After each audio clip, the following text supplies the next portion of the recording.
Hello Gujarat news ચેનલમાં બધાને મારા નમસ્કાર। હવે જોઈએ આજના મુખ્ય સમાચાર।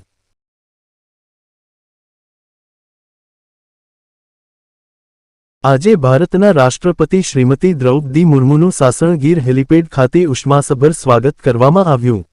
રાજ્યના વન અને પર્યાવરણ મંત્રી શ્રી મુળુભાઈ બેરા સહિતના મહાનુભાવોએ રાષ્ટ્રપતિશ્રીને આવકાર્યા। જૂનાગઢ તારીખ 10ના રોજ રાષ્ટ્રપતિ શ્રીમતી દ્રૌપદી મુર્મુ ગુજરાતની મુલાકાતે છે। શ્રી સોમનાથ મહાદેવના દર્શન બાદ રાષ્ટ્રપતિ શ્રીમતી દ્રૌપદી મુર્મુનું જૂનાગઢ જિલ્લાના સાસણ નજીકના ભાલછેલ હેલિપેડ ખાતે ઉષ્માસભર સ્વાગત કરવામાં આવ્યું હતું। સાસણ ગીરની મુલાકાતે પધારેલા રાષ્ટ્રપતિ શ્રીને રાજ્યના વન અને પર્યાવરણ મંત્રી શ્રી મુળુભાઈ બેરા, વન અને પર્યાવરણ વિભાગના principal secretary Shri Sanjeev Kumar, one વિભાગના મુખ્ય વન સંરક્ષક ડો.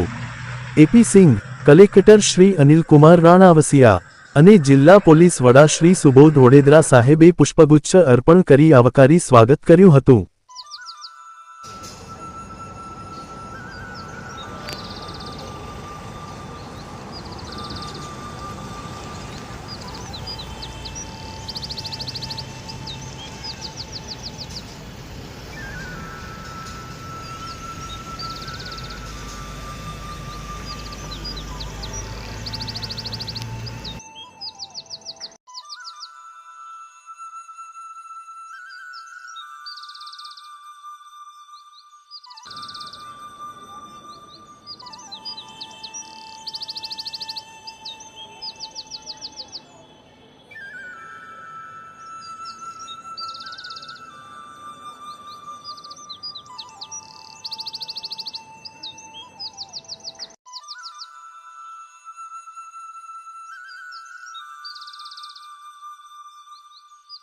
ચાલો મિત્રો, ફરી મળીશું। બધાને મારા નમસ્તે।